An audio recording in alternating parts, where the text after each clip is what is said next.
Hello friends, welcome to our channel Take 9N, and today in this video I'm going to tell you how can we clear YouTube source history and watch history.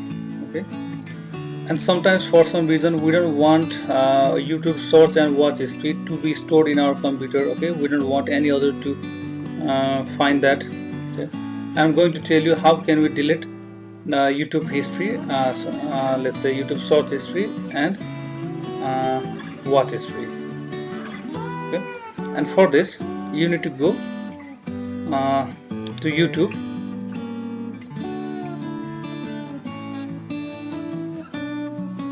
Okay, here we have YouTube.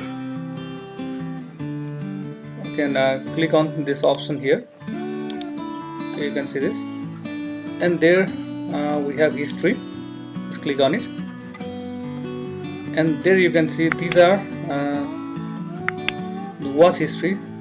Okay, these are the list of the videos that I have watched, and I can delete them manually by clicking on this cross symbol. Okay, and if I want to delete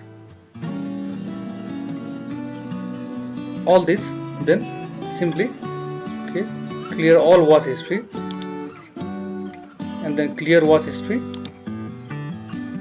Okay, now all my YouTube watch history is deleted. And similarly for source history, okay, these are the source history, and I can delete them manually, okay, as before. If I want to clear all of them at once, then I just need to click here, clear all source history, and clear all source history. As you can see, my history is deleted. Okay, my YouTube source history and watch history is now deleted. So friends, in this way we can clear YouTube source history and watch history. Okay, and this was for today. I hope you liked this video. So please like and share this video, subscribe my channel and press the bell icon for the notifications of my latest updates. Thanks for watching. Have a nice time.